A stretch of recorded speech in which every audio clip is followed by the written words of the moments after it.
I'm Bill Gates, Chairman of Microsoft. In this video, you're going to see the future. Who is Bill Gates? A software developer? A businessman? A philanthropist? A global health expert?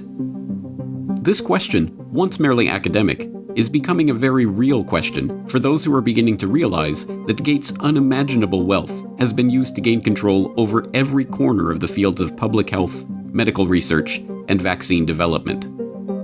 And now that we are presented with the very problem that Gates has been talking about for years, we will soon find that this software developer with no medical training is going to leverage that wealth into control over the fates of billions of people. Because until we get almost everybody vaccinated globally, we still won't be fully back to normal. Bill Gates is no public health expert. He is not a doctor, an epidemiologist, or an infectious disease researcher. Yet somehow, he has become a central figure in the lives of billions of people, presuming to dictate the medical actions that will be required for the world to go back to normal. The transformation of Bill Gates from computer kingpin to global health czar is as remarkable as it is instructive, and it tells us a great deal about where we are heading as the world plunges into a crisis, the likes of which we have not seen before. This is the story of how Bill Gates monopolized global health. You're tuned into the Corbett Report. Until his reinvention as a philanthropist in the past decade, this is what many people thought of when they thought of Bill Gates. In the case of the United States versus Microsoft, the US Justice Department contended that the software giant had breached antitrust laws by competing unfairly against Netscape Communications in the internet browser market, effectively creating a monopoly. Bill's first concern was that the prosecution could potentially block the release of his company's latest operating system, Windows 98. Are you asking me about when I wrote this email, or what are you asking me about? I'm asking you about January of 1996. That month. Yes, sir. And what about it? What non-Microsoft browsers were you concerned about in January of 1996? I don't know what you mean concerned. What is it about the word concerned that you don't understand?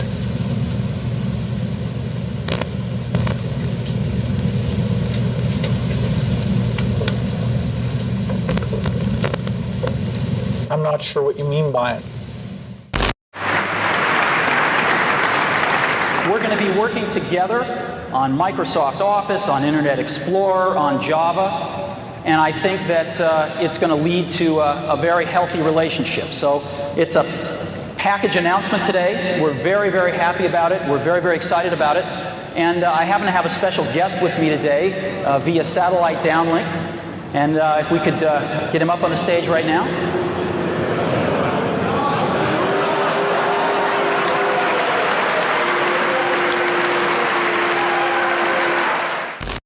Police and security guards in Belgium were caught flat-footed today by a cowardly sneak attack on one of the world's wealthiest men. The target was Microsoft Chairman Bill Gates, arriving for a meeting with community leaders. Watch what happens when a team of hitmen meet him first with a pie in the face.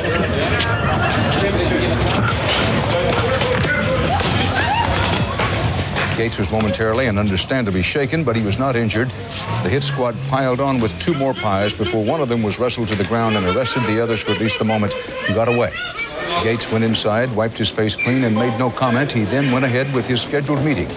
No word on the motive for this attack.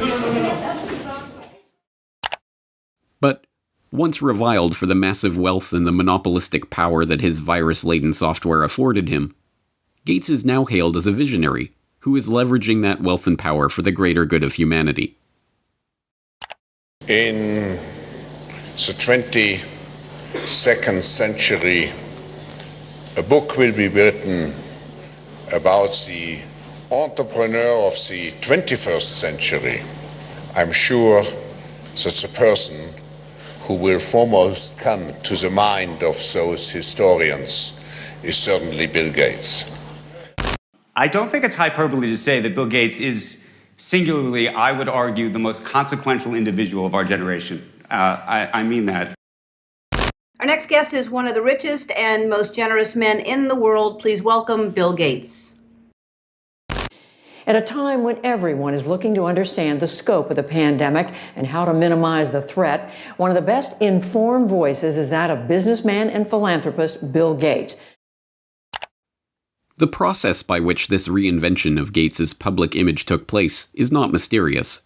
It's the same process by which every billionaire has revived their public image since John D. Rockefeller hired Ivy Ledbetter Lee to transform him from the head of the Standard Oil Hydra into the kind old man handing out dimes to strangers. Don't you give a dime, Mr. Rockefeller? Please. Go ahead. You read a dime? Thank you, sir.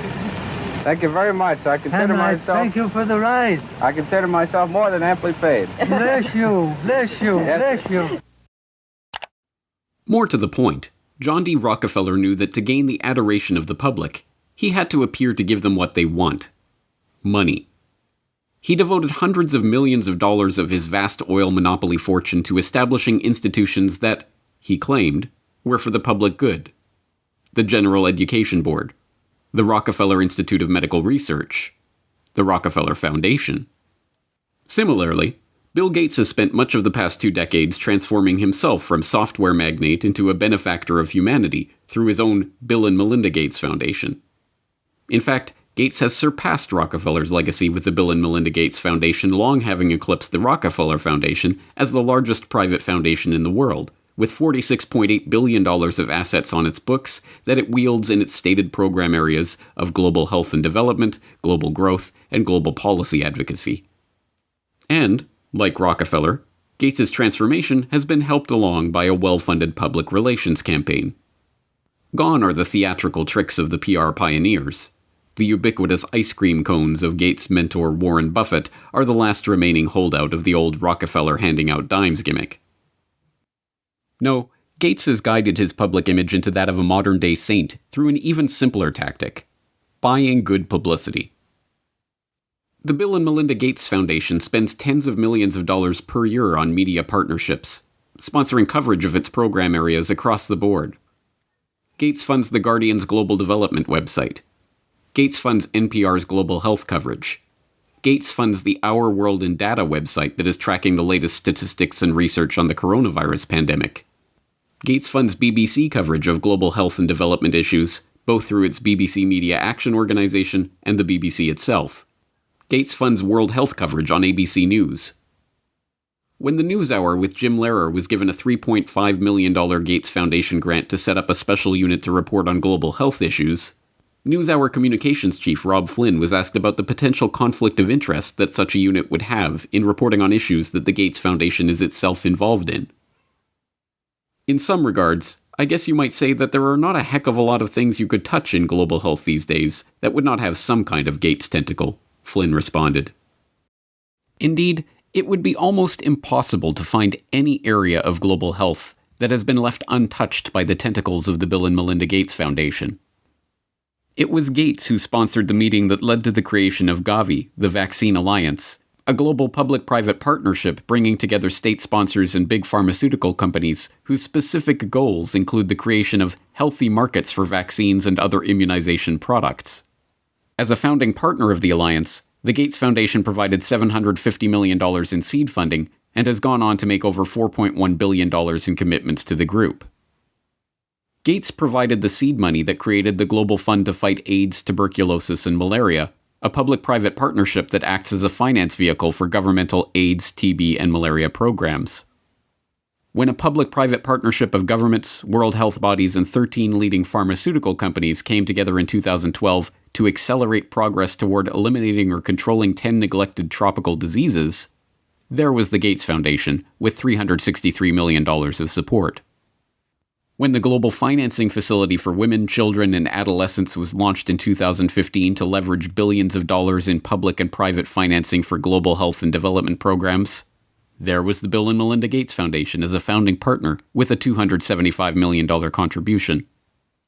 When the Coalition for Epidemic Preparedness Innovations was launched at the World Economic Forum in Davos in 2017 to develop vaccines against emerging infectious diseases, there was the Gates Foundation with an initial injection of $100 million.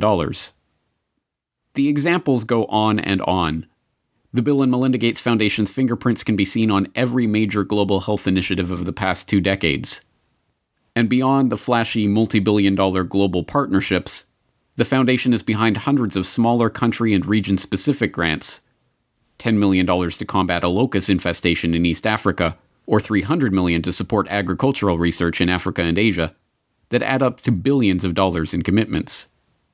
It comes as no surprise, then, that far beyond the $250 million that the Gates Foundation has pledged to the fight against coronavirus, every aspect of the current coronavirus pandemic involves organizations, groups, and individuals with direct ties to Gates funding. From the start, the World Health Organization has directed the global response to the current pandemic. From its initial monitoring of the outbreak in Wuhan and its declaration in January that there was no evidence of human-to-human transmission, to its live media briefings and its technical guidance on country-level planning and other matters, the WHO has been the body setting the guidelines and recommendations shaping the global response to this outbreak. But even the World Health Organization itself is largely reliant on funds from the Bill and Melinda Gates Foundation. The WHO's most recent donor report shows that the Bill and Melinda Gates Foundation is the organization's second largest donor behind the United States government. The Gates Foundation single-handedly contributes more to the World Health Body than Australia, Canada, France, Germany, Russia, and the UK combined. What's more, current World Health Organization Director General Tedros Adhanom Ghebreyesus is in fact, like Bill Gates himself, not a medical doctor at all, but the controversial ex-Minister of Health of Ethiopia, who was accused of covering up 3 cholera outbreaks in the country during his tenure. Before joining the WHO, he served as chair of the Gates-founded Global Fund to fight AIDS, tuberculosis, and malaria, and sat on the board of the Gates-founded Gavi, the Vaccine Alliance, and the Gates-funded Stop TB Partnership.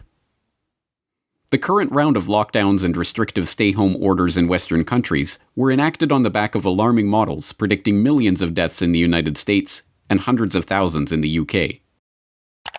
Imperial College in London released a COVID-19 report, and that's where most of our U.S. leaders are getting the information they're basing their decision-making on.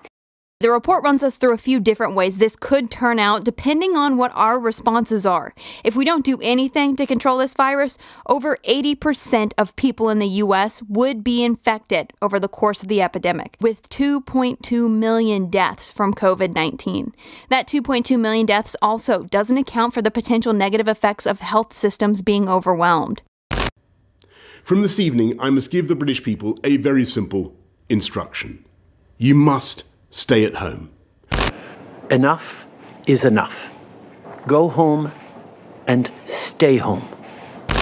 A statewide order for people to stay at home.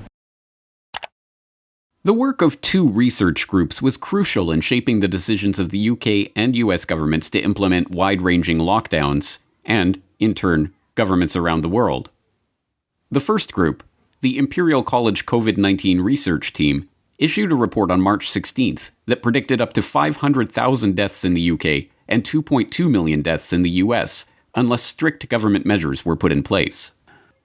The second group, the Institute for Health Metrics and Evaluation in Bill Gates' home state of Washington, helped provide data that corroborated the White House's initial estimates of the virus effects, estimates that have been repeatedly downgraded as the situation has progressed. Unsurprisingly, the Gates Foundation has injected substantial sums of money into both groups.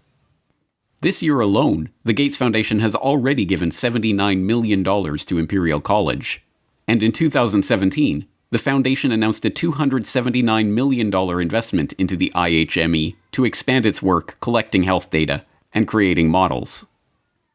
Anthony Fauci, meanwhile, has become the face of the US government's coronavirus response, echoing Bill Gates' assertion that the country will not get back to normal until a good vaccine can be found to ensure the public's safety. If you want to get to pre-coronavirus, that might not ever happen in the sense of the fact that the threat is there, but I believe with the therapies that will be coming online and with the fact that I feel confident that over a period of time we will get a good vaccine, that we will never have to get back to where we are right back now. Beyond just their frequent collaborations and cooperation in the past, Fauci has direct ties to Gates' projects and funding.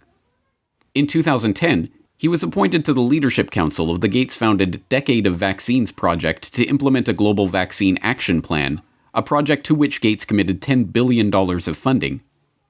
And in October of last year, just as the current pandemic was beginning, the Gates Foundation announced a $100 million contribution to the National Institute of Health to help, among other programs, Fauci's National Institute of Allergy and Infectious Diseases research into HIV.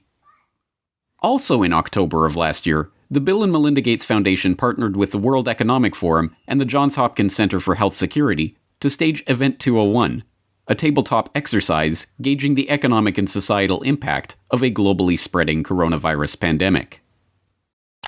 It began in healthy-looking pigs, months, perhaps years ago. A new coronavirus.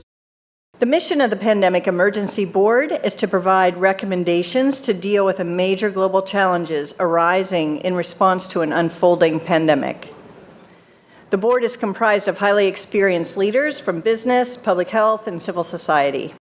We're at the start of what's looking like it will be a severe pandemic. And there are problems emerging that can only be solved by global business and governments working together. Governments need to be willing to do things that are out of their historical perspective, or for the most part, it's really a war footing that we need to be on. Given the incredible reach that the tentacles of the Bill and Melinda Gates Foundation have into every corner of the global health markets, it should not be surprising that the foundation has been intimately involved with every stage of the current pandemic crisis either. In effect, Gates has merely used the wealth from his domination of the software market to leverage himself into a similar position in the world of global health. The whole process has been cloaked in the mantle of selfless philanthropy, but the foundation is not structured as a charitable endeavor. Instead, it maintains a dual structure. The Bill and Melinda Gates Foundation distributes money to grantees, but a separate entity, the Bill and Melinda Gates Foundation Trust, manages the endowment assets. These two entities often have overlapping interests, and, as has been noted many times in the past, grants given by the foundation often directly benefit the value of the trust's assets. One of my favorite parts about my job at the Gates Foundation is that I get to travel to the developing world, and I do that quite regularly. My first trip in India, I was in a person's home where they had dirt floors, no running water, no electricity, and that's really what I see all over the world. So in short, I'm startled by all the things that they don't have. But I am surprised by one thing that they do have: Coca-Cola. Coke is everywhere. In fact, when I travel in the developing world, Coke feels ubiquitous. And so when I come back from these trips and I'm thinking about development and I'm flying home and I'm thinking, well, we're trying to deliver condoms to people or vaccinations, Coke's success kind of stops and makes you wonder, how is it that they can get Coke to these far-flung places? And if they can do that, why can't governments and NGOs do the same thing? And the charity of Microsoft founder Bill Gates and his wife Melinda is under criticism following the disclosure it substantially increased its holdings in the agribusiness giant Monsanto to over $23 million. Critics say the investment in Monsanto contradicts the Bill and Melinda Gates Foundation's stated commitment to helping farmers and sustainable development in Africa. The study from the pressure group Global Justice Now paints a picture of the Gates Foundation partly as an expression of corporate America's desire to profit from Africa, and partly a damning critique of its effects. You could have a case where the initial research is done by a Gates-funded institution. The media reporting on how well that research is conducted is done. The media outlet is a Gates-funded outlet, and maybe a Gates-funded journalist from a media programme, and then the programme is implemented more widely by a Gates-funded NGO. I mean, there are some very insular circles here. Among the many criticisms, the idea that private finance can solve the problems of the developing world. Should poor farmers be trapped into debt by having to use chemicals or fertilizers underwritten by offshoots of the foundation? This is no mere theoretical conflict of interest. Gates is held up as a hero for donating $35.8 billion worth of his Microsoft stock to the foundation. But during the course of his decade of vaccines, Gates' net worth has actually doubled, from $54 billion to $103.1 billion. The Rockefeller story provides an instructive template for this vision of tycoon turned philanthropist. When Rockefeller faced a public backlash, he helped spearhead the creation of a system of private foundations that connected in with his business interests. Leveraging his unprecedented oil monopoly fortune into unprecedented control over wide swaths of public life, Rockefeller was able to kill two birds with one stone, molding society in his family's own interests, even as he became a beloved figure in the public imagination. Similarly, Bill Gates has leveraged his software empire into a global health, development, and education empire, steering the course of investment and research and ensuring healthy markets for vaccines and other immunization products. And, like Rockefeller, Gates has been transformed from the feared and reviled head of a formidable hydra into a kindly old man, generously giving his wealth back to the public. But not everyone has been taken in by this PR trick. Even The Lancet observed this worrying transformation from software monopolist to health monopolist back in 2009, when the extent of this Gates-led monopoly was becoming apparent to all. The first guiding principle of the Bill and Melinda Gates Foundation is that it is driven by the interests and passions of the Gates family. An annual letter from Bill Gates summarizes those passions, referring to newspaper articles, books, and chance events that have shaped the foundation's strategy. For such a large and influential investor in global health, is such a whimsical governance principle good enough? This brings us back to the question: who is Bill Gates? What are his driving interests? What motivates his decisions? These are not academic questions. Gates' decisions have controlled the flows of billions of dollars, formed international partnerships pursuing wide-ranging agendas, ensured the creation of healthy markets for big pharma vaccine manufacturers. And now, as we are seeing, his decisions are shaping the entire global response to the coronavirus pandemic. Next week, we will further explore Gates' vaccination initiatives, the business interests behind them, and the larger agenda that is beginning to take shape as we enter the new normal of the COVID-19 crisis.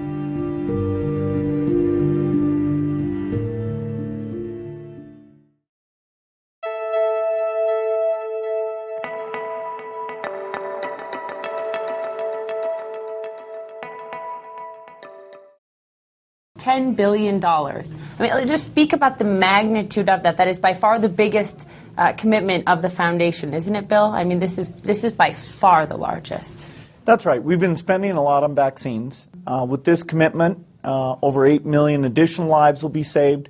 So it's one of the most effective ways that health in the poorest countries can be dramatically improved. In January of 2010, Bill and Melinda Gates used the World Economic Forum at Davos to announce a staggering $10 billion commitment to research and develop vaccines for the world's poorest countries, kicking off what he called a decade of vaccines.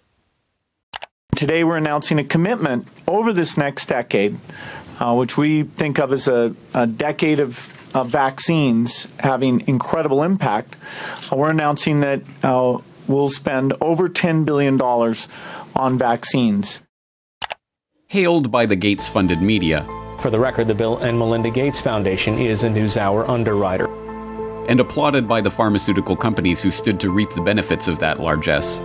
The record-setting commitment made waves in the international community, helping to underwrite a global vaccine action plan coordinated by the Gates-funded World Health Organization.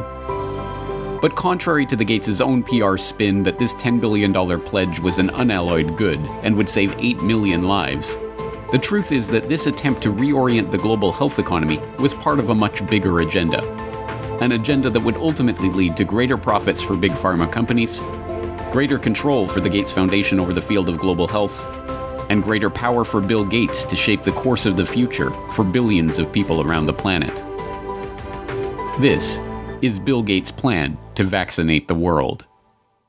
You're tuned into the Corbett Report. Given Gates' pledge to make this a decade of vaccines, it should come as no surprise that, since the dawn of this coronavirus crisis, he has been adamant that the world will not go back to normal until a vaccine has been developed. But we're going to have this intermediate period of opening up, and it won't be normal until we get an amazing vaccine to the entire world. The vaccine is critical because until you have that, things aren't really going to be normal. They can open up to some degree, but the risk of a rebound will be there until we have very broad vaccination. They won't be back to normal until we either have that phenomenal vaccine or a therapeutic that's like over 95% effective. And so we have to assume that's going to be almost 18 months from now. And then the final solution, which is a year to 2 years off, is the vaccine. So we've got to go full speed ahead on all three fronts. Just to head off the conspiracy theorists, maybe we shouldn't call the vaccine the final solution. Maybe just the best solution. Okay. More interestingly, since Gates began delivering this same talking point in every one of his many media appearances of late, it has been picked up and repeated by heads of state, health officials, doctors, and media talking heads, right down to the scientifically arbitrary but very specific 18-month time frame. Realistically, COVID-19 will be here for the next 18 months or more. We will not be able to return to normalcy until we find a vaccine or effective medications. The hard fact is, until we find a vaccine, going back to normal means putting lives at risk. This will be the new normal until a vaccine is developed. The only thing that will really allow life as we once knew it to resume is a vaccine. Obviously, we continue to work on the vaccines, but the vaccines have to be down the road by probably 14, 15, 16 months. We're doing great on the vaccines. The fact that so many heads of state, health ministers, and media commentators are dutifully echoing Gates' pronouncements about the need for a vaccine will not be surprising to those who saw last week's exploration of how Bill Gates monopolized global health. As we have seen, the Gates Foundation's tentacles have penetrated into every corner of the field of public health. Billions of dollars in funding and entire public policy agendas are under the control of this man, an unelected, unaccountable software developer with no medical research experience or training. And nowhere is Gates' control of public health more apparent than in the realm of vaccines. Gates launched the decade of vaccines with a $10 billion pledge. Gates helped develop the Global Vaccine Action Plan administered by the Gates-funded World Health Organization. Gates helped found Gavi, the Vaccine Alliance, aiming to develop healthy markets for vaccine manufacturers. Gates helped launch Gavi with a $1 billion donation in 2011, going on to contribute $4.1 billion over the course of the decade of vaccines. And so I'm pleased to announce to you that we're pledging an additional $1 billion to...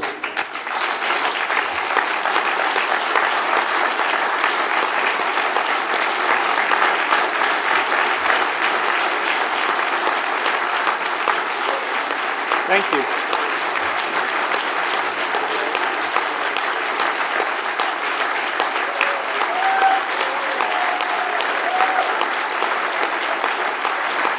All right, thank you.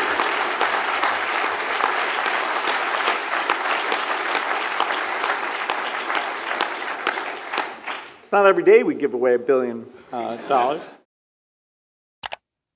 One of the Gates Foundation's core funding areas is vaccine development and surveillance, which has resulted in the channeling of billions of dollars into vaccine development, a seat at the table to develop vaccination campaigns in countries around the globe, and the opportunity to shape public thinking about Bill Gates' pet project of the past 5 years, preparing rapid development and deployment of vaccines in the event of a globally spreading pandemic. If anything kills over 10 million people in the next few decades, it's most likely to be a highly infectious virus. Whether it occurs by the quirk of nature or at the hand of a terrorist, epidemiologists show through their models that a respiratory spread pathogen would kill more than 30 million people in less than a year. And there is a reasonable probability of that taking place in the years ahead. Many high-profile personalities have been gathering at this year's World Economic Forum in Davos, which aims to discuss and deal with the globe's most pressing issues. Amongst them is the Microsoft founder Bill Gates. His foundation is investing millions in the Coalition for Epidemic Preparedness Innovations to help combat infectious diseases. Here's some of what he had to say about his push to develop new vaccines.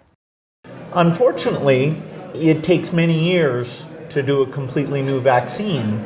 The design, the safety reviews, costs, the manufacturing, all those things mean that an epidemic can be very widespread before that tool would come along. And so after Ebola, the global health community talked a lot about this, including a new type of vaccine platform called DNA-RNA that should speed things along. And so this Coalition for Epidemic Preparedness Initiative, CEPI, is 3 countries, Japan, Norway, Germany, and 2 foundations. Wellcome Trust, who we work with on a lot of things, and our foundation, Gates Foundation, coming together to fund actually trying to use that platform and make some vaccines, and so that would help us in the future. We know vaccines can protect us. We just need to be better prepared. So let's come together. Let's research and invest. Let's save lives. Let's outsmart epidemics.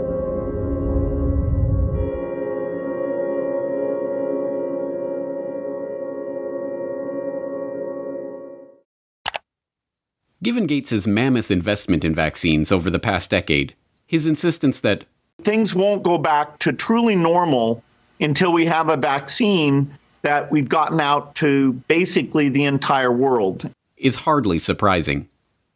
What should be surprising is that this strangely specific and continuously repeated message, that we will not go back to normal until we get a vaccine in 18 months, has no scientific basis whatsoever. Medical researchers have already conceded that a vaccine for SARS-CoV-2 may not even be possible, pointing to the inability of researchers to develop any kind of immunization against previous coronavirus outbreaks like SARS or MERS. But even if such a vaccine were possible, serious concerns remain about the safety of developing, testing, and delivering such an amazing vaccine to the entire world in this remarkably short time frame. Even proponents of vaccine development openly worry that the rush to vaccinate billions of people with a largely untested experimental coronavirus vaccine will itself present grave risks to the public. One of these risks involves disease enhancement.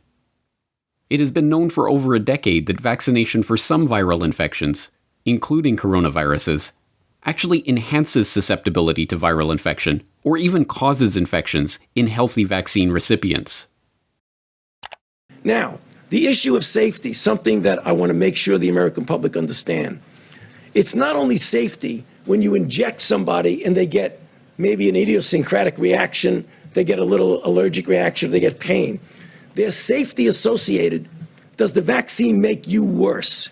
And there are diseases in which you vaccinate someone, they get infected with what you're trying to protect them with, and you actually enhance the infection.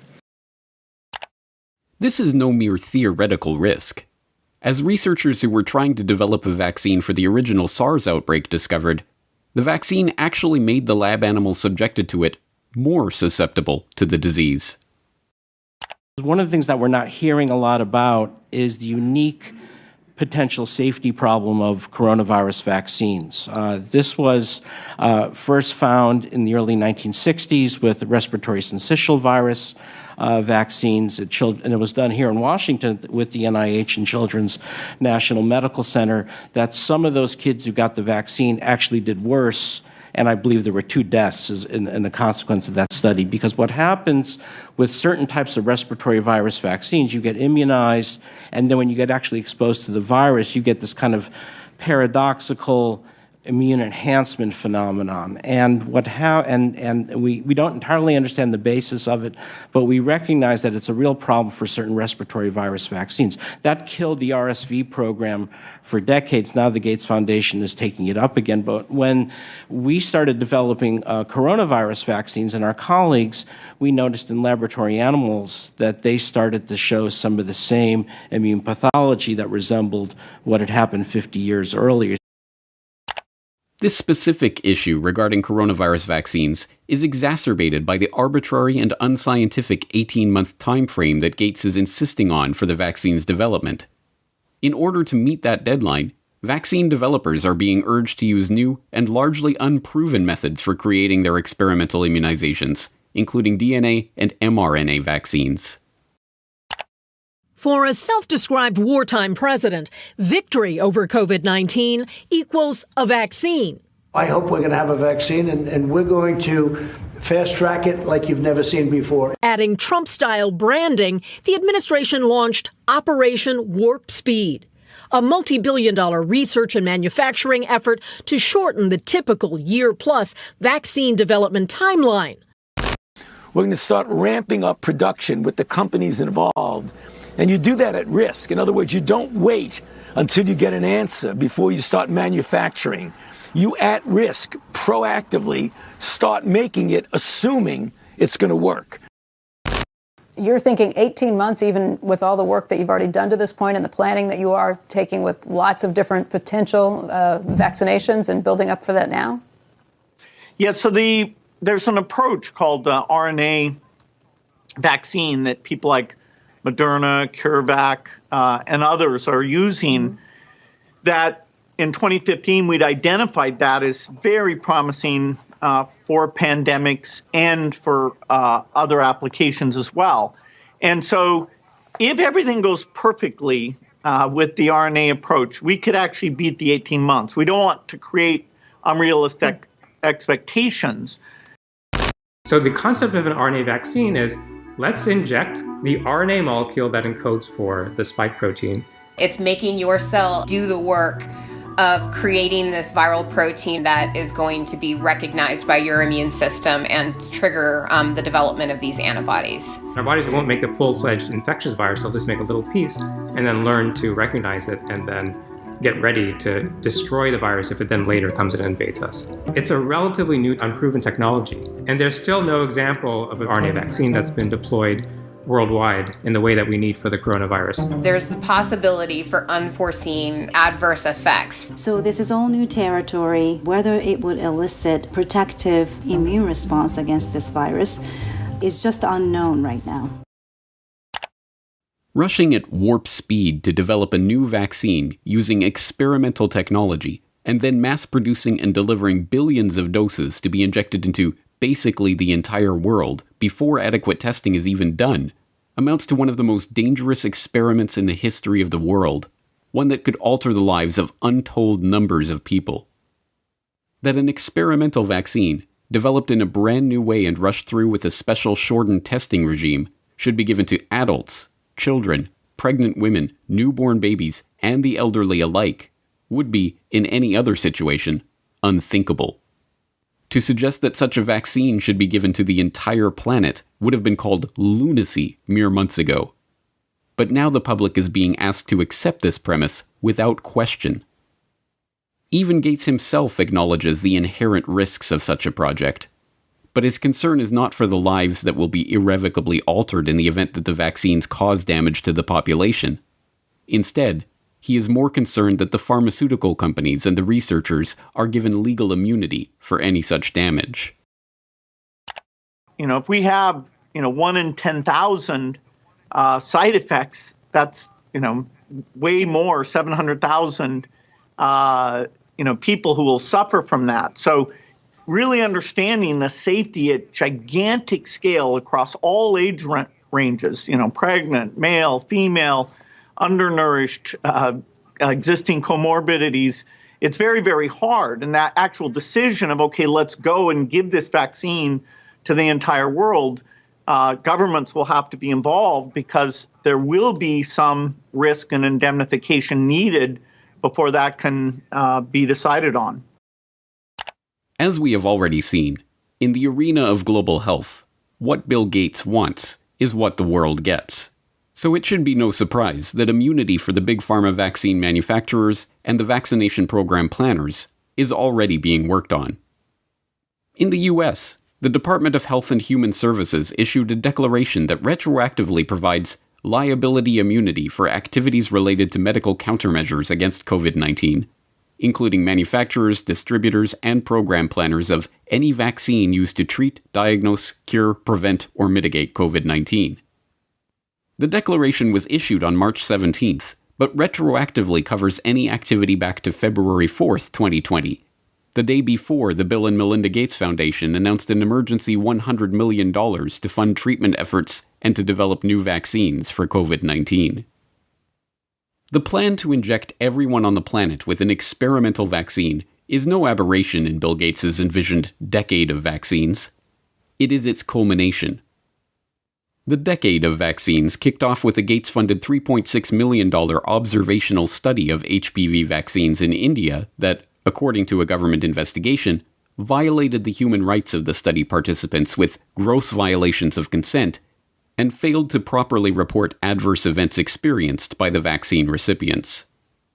After the deaths of 7 girls involved in the trial were reported, a parliamentary investigation concluded that the Gates-funded Program for Appropriate Technology in Health, or PATH, which ran the study, had been engaged in a scheme to help ensure healthy markets for GlaxoSmithKline and Merck, the manufacturers of the Gardasil and Cervarix vaccines that had been so generously donated for use in the trial.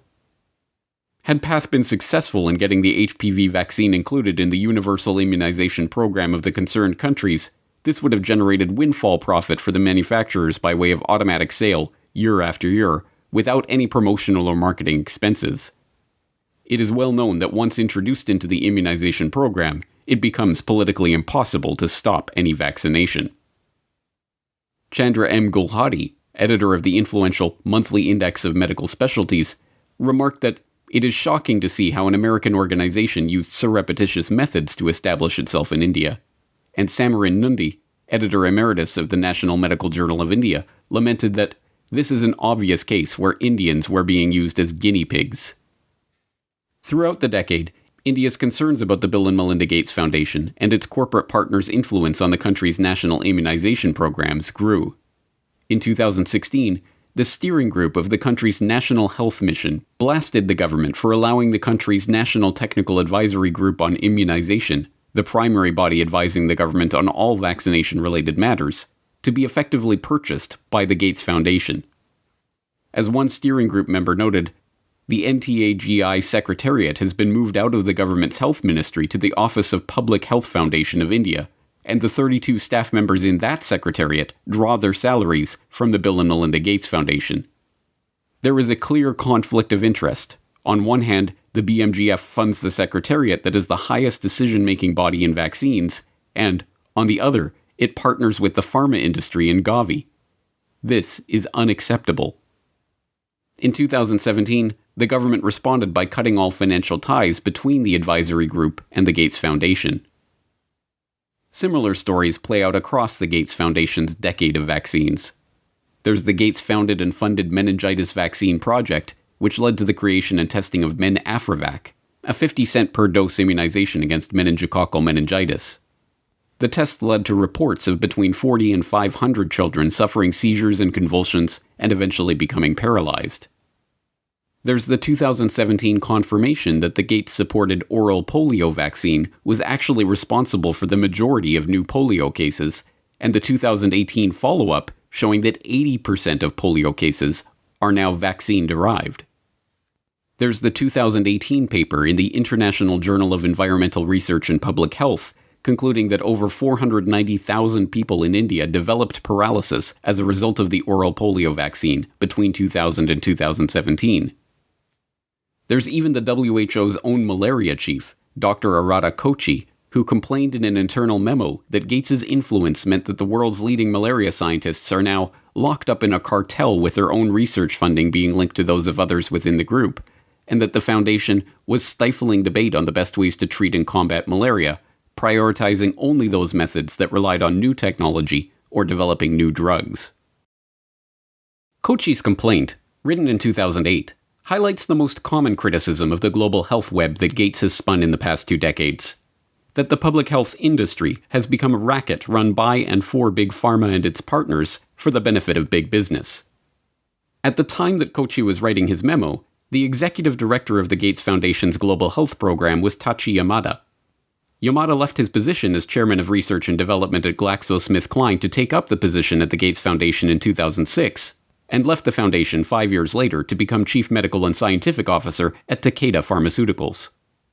Yamada's replacement as head of Gates's Global Health Program, Trevor Mundell, was himself a clinical researcher at Pfizer and Park Davis, and spent time as head of development with Novartis before joining the foundation. This use of foundation funds to set public policy to drive up corporate profits is not a secret conspiracy. It is a perfectly open one.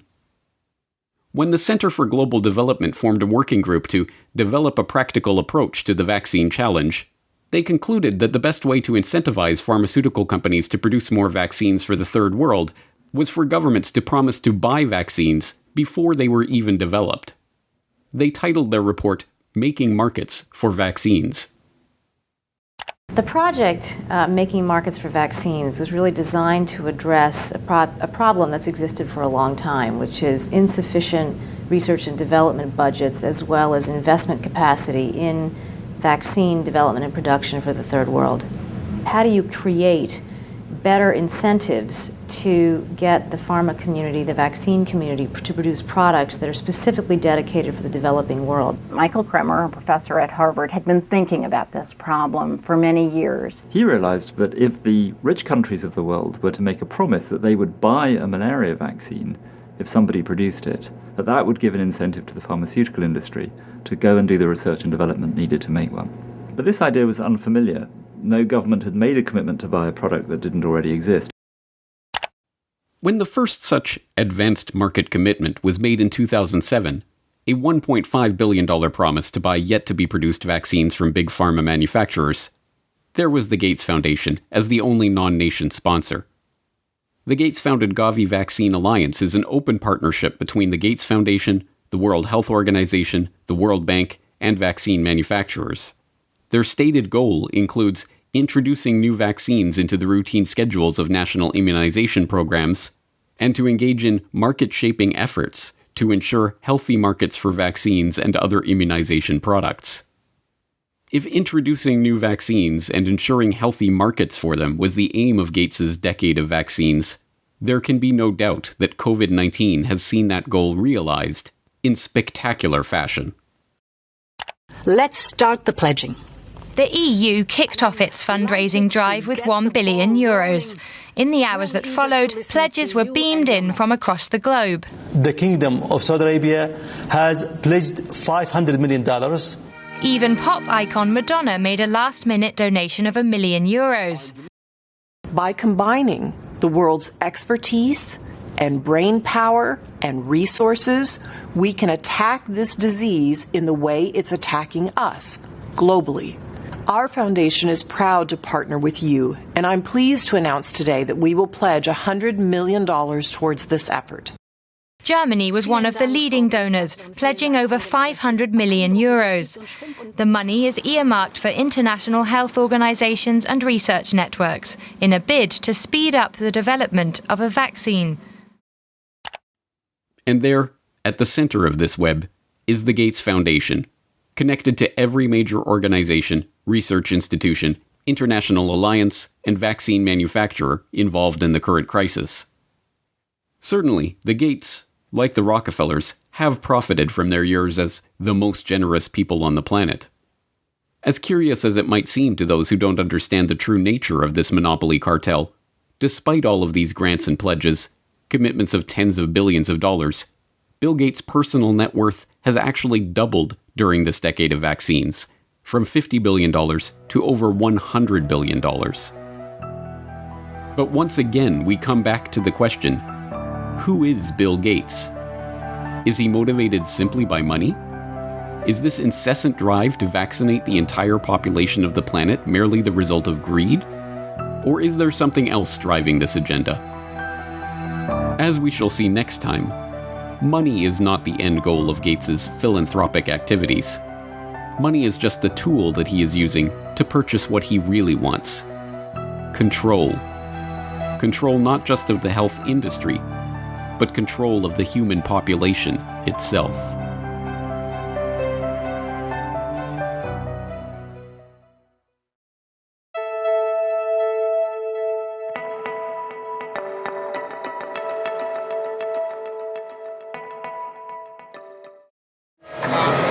Hello, everyone. Mr. B! What's your secret mission about? It's not my mission, but an idea that came from my good friend, Mr. Bill Gates. Hi, kids. The real, actual, in-person Bill... Bill?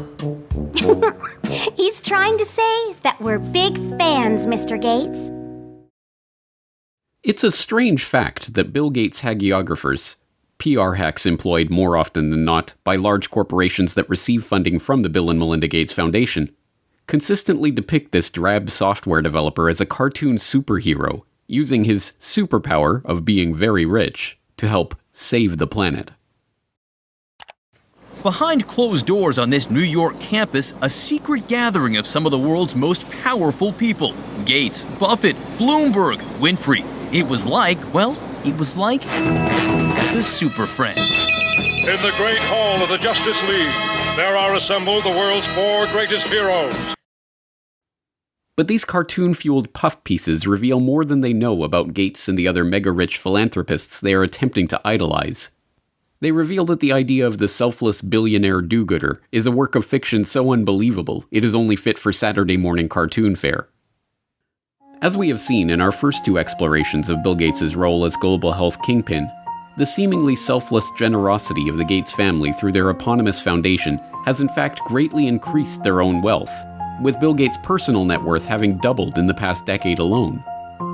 But the takeover of public health that we have documented in How Bill Gates Monopolized Global Health, and the remarkably brazen push to vaccinate everyone on the planet that we have documented in Bill Gates' Plan to Vaccinate the World, was not, at base, about money. The unimaginable wealth that Gates has accrued is now being used to purchase something much more useful. Control.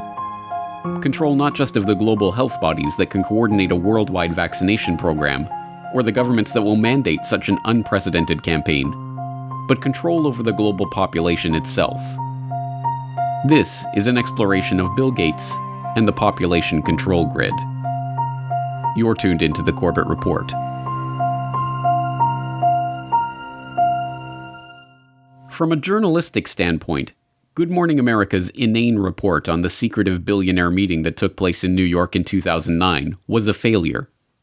It listed some of the meeting's attendees and their combined net worth. Gates, Buffett, Bloomberg, Winfrey, together with others at the meeting, including George Soros, Ted Turner, David Rockefeller, they're worth more than $125 billion. It turned to the senior editor of Forbes for a soundbite about what it would be like to witness such an assembly of wealth. To have been in the room and see this meeting of the minds really would have been a fascinating thing. And it dutifully reported the participants' own stated reason for holding the meeting. That much money, that much power around one table. It begs the question, what were they doing? What were they scheming? Total world domination? This group, together for 6 hours, was talking about charity, education, emergency relief, global health. Before wrapping up with another juvenile appeal to comic book superhero lore. The new Superman and Wonder Woman, the super rich friends, not fighting bad guys, but fighting for good nonetheless. For Good Morning America, John Berman, ABC News. Yes, from a journalistic standpoint, Berman's report was an utter failure. There was no attempt to question the participants about the meeting, no space for any criticism of these billionaires or questions about their motives, no adversarial journalism of any kind. But as a PR piece, it was brilliant. It leaves the viewer with a vague sense that some kind of gathering took place somewhere in New York in which rich people, who, let's not forget, are superheroes, talked about charity. One would have to turn to print sources to discover that the meeting was held at the personal residence of Sir Paul Nurse, then president of Rockefeller University, that the invitation to the gathering was co-written by Bill Gates, Warren Buffett, and David Rockefeller, or that the aim of the meeting was to consider how their wealth could be used to slow the growth of the world's population. Given that these extraordinarily rich and powerful men, including Warren Buffett, David Rockefeller, and Ted Turner, have all expressed their belief that the growing human population is the greatest threat faced by humanity, it should not be surprising that they would convene a conference to discuss how best to channel their vast wealth into the project of reducing the number of people on the planet. Particularly unsurprising is that attendees of the meeting later dubbed Bill Gates, a man for whom population control is particularly close to his heart, as the most impressive speaker at the event. Here we can see a chart that looks at the total world population over the last several hundred years. And at first glance, this is a bit scary. We go from less than 1 billion in 1800, and then 3, 4, 5, 6, and 7.4 billion where we are today is happening even faster. So Melinda and I wondered whether providing new medicines and keeping children alive, would that create more of a population problem? And what the developing world does not need is more children. And I think that was the biggest aha to Bill and me when we got into this work, is we asked ourselves, of course, the same hard-nosed question you'd ask, which is, if you get into this work and you start to save these children, will women just keep overpopulating the world? And thank goodness the converse is absolutely true. This is a very important question to get right, because it was absolutely key for me. When our foundation first started up, it was focused on reproductive health. That was the main thing we did, because I thought, population growth in poor countries is the biggest problem they face. You've got to help mothers who want to limit family size have the tools and education to do that. And I thought that's the only thing that really counts. In recent years, critics have pointed to Bill Gates' own words linking vaccination programs with his goal of reducing population growth. Now, the world today has 6.8 billion people. That's headed up to about 9 billion. Now, if we do a really great job on new vaccines, healthcare, reproductive health services, we could lower that by perhaps 10 or 15%. $10 billion over the next 10 years to make it the year of the vaccines. What does that mean exactly? Well, over this decade, we believe unbelievable progress can be made, both inventing new vaccines and making sure they get out to all the children who need them. We could cut the number of children who die every year from about 9 million to half of that if we have success on it. And the benefits there in terms of reducing sickness, reducing the population growth, it really allows the society a chance to take care of itself once you've made that intervention. But as any number of fact-checking websites, not to mention Bill Gates himself, are quick to point out, this doesn't mean what it sounds like it means. What we found out is that as health improves, families choose to have less children. The truth is that when people's lives improve, when children survive, for instance, or when girls go to school, people start making decisions based on the expectation that their children will live and thrive. The result is smaller families and slower population growth. I came across articles that showed that the key thing you can do to reduce population growth is actually improve health. And that sounds paradoxical. You think, okay, better health means more kids, not less kids. Well, in fact, what parents are doing is they're trying to have 2 kids survive to adulthood to take care of them. And so the more disease burden there is, the more kids they have to have that high probability. So there's a perfect correlation that as you improve health, within a half generation, the population growth rate goes down. Yes, the Gates' stated plan is to reduce population growth by improving health. But the idea of using vaccines as sterilization agents, even without the public's knowledge or consent, is not conspiracy lore, but documentable fact. In its 1968 annual report, the Rockefeller Foundation addressed the problems of population, lamenting that very little work is in progress on immunological methods, such as vaccines, to reduce fertility, and much more research is required if a solution is to be found here. The Foundation vowed to correct this problem by funding established and beginning investigators to turn their attention to aspects of research in reproductive biology that have implications for human fertility and its control. This was no empty promise. By the time of its 1988 annual report, the Rockefeller Foundation was able to report progress on its funding into contraceptive research, including Norplant, a contraceptive implanted under the skin of a woman's upper arm and effective for 5 years. In its 1988 report, the Rockefeller Foundation was pleased to announce that Norplant, which was developed by the Rockefeller-founded Population Council, was now approved for marketing in 12 countries. The Rockefeller's Population Council and other research organizations joined with the World Health Organization in 1972 to create a task force on vaccines for fertility regulation. By 1995, they were able to report progress in developing a prototype of an anti-HCG vaccine, which works by combining an immunogen formed from a synthetic peptide of human chorionic gonadotrophin, HCG, a hormone secreted by the surface of the early embryo to remain implanted in the womb, with a toxoid carrier molecule. The vaccine stimulates an immune reaction, causing women to develop antibodies against the hormone, thus preventing them from carrying babies to term. But beginning in the 1990s, a series of scandals over WHO-led vaccination programs in the Third World led to allegations that tetanus vaccines in places like the Philippines and Kenya were being laced with HCG in order to implement population control by stealth. The controversy generated by these stories led global institutions to step back from the campaign to champion population control by vaccine. But, as usual, the Bill and Melinda Gates Foundation was there to renew interest, working with the UK government to host a London summit on family planning in 2012, at which the foundation announced their support for funding the research, development, and deployment of injectable contraceptives to the developing world. You heard me talk earlier about Sadie, who I met in Niger. She was traveling 15 kilometers to get an injection. But let's ask ourselves, what if she didn't have to travel to that clinic? If we put it in her perspective, how can we keep her in her village to get the contraceptive she wants? Well, Pfizer is testing a new form of depot. The injection that she goes 15 kilometers to get, they're now putting it in a new form, a new device that can be given. It's very, very small. It's called Uniject. I think it's going to be pictured here. It's a high-quality product. It's effective. It's safe. It's tiny, as you can see. And it can be put in a healthcare worker's kit to give to the woman at the village level. So Sadie won't have to go 15 kilometers any longer to get that injection. But the Gates were not content to stop there.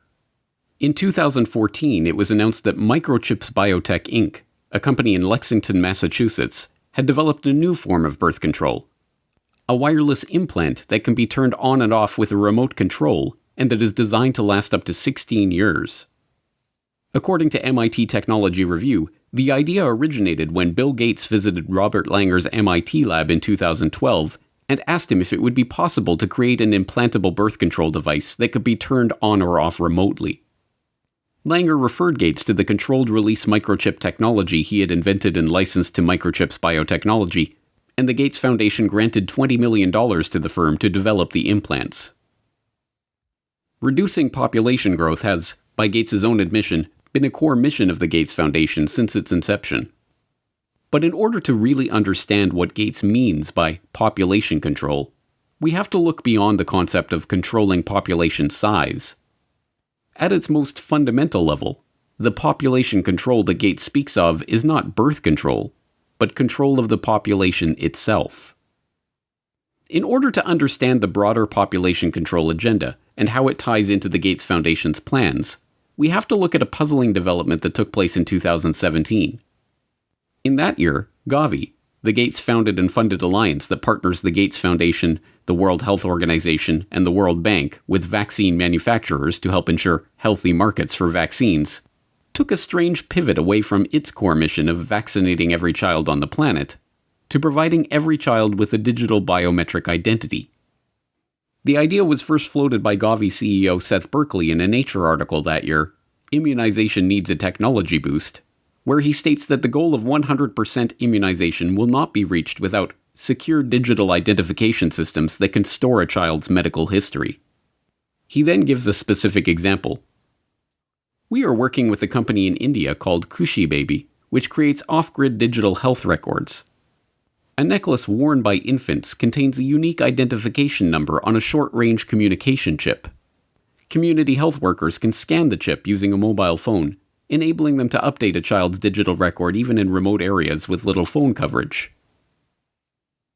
This sudden interest in digital identity was no mere passing fancy for the Vaccine Alliance. Gavi doubled down by becoming a founding member of the ID 2020 Alliance, a public-private partnership dedicated to spearheading a global digital biometric identity standard. Other founding members of the alliance include Gates' first company, Microsoft, and the Rockefeller Foundation. In 2018, Gavi issued a call for innovation in digital technologies for finding, identifying, and registering the most vulnerable children. The call specifically requested technologies for capturing, storing, and enrolling the biometric details of infants on rugged biometric devices. Berkeley continued to follow up on this idea in public engagements as one of the new core missions of Gavi. What's interesting is that people tend to think of, birth certificates as kind of a major document, but, the most common, as I mentioned before, is not a birth certificate, is not a death certificate, is not a marriage certificate. The most common connection, vital registration for the population is actually a child health card, because we reach more than 90% of children with at least one dose of vaccine as part of routine. So they're in the system. The challenge is that contact is not connected into the system. So if you could connect it, then you have the ability to give them their basic identity papers. You have ability then later on, if they want to own land or they want to have their rights, you're able to help them with that. But we're not currently taking advantage of that, and so the children get seen, they get enrolled in the health centers, but that information is not used for anything else. Although vaccines and identity may seem unrelated, Bill Gates has spent the last few years funding research that can bring the two ideas together. Late last year, Gates once again turned to Robert Langer and his MIT colleagues to investigate new ways to permanently store and record the vaccination information of each individual. The result of their research was a new vaccine delivery method. They found that by using dissolvable microneedles that deliver patterns of near-infrared light-emitting microparticles to the skin, they could create particle patterns in the skin of vaccine recipients which are invisible to the eye but can be imaged using modified smartphones. Rice University describes the quantum dot tags left behind by the microneedles as something like a barcode tattoo. So who is behind this development? As lead researcher Kevin McHugh explains, the Bill and Melinda Gates Foundation came to us and said, "Hey, we have a real problem, knowing who's vaccinated." So our idea was to put the record on the person. This way, later on, people can scan over the area to see what vaccines have been administered and give only the ones still needed.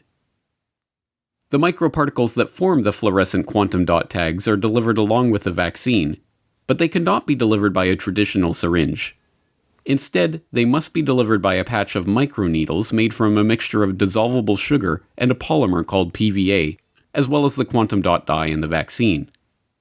It should be no surprise, then, that big pharma vaccine manufacturers, in their scramble to produce the coronavirus vaccine that, Gates assures us, is necessary to go back to normal, have turned to a novel vaccine delivery method: a dissolvable microneedle array patch.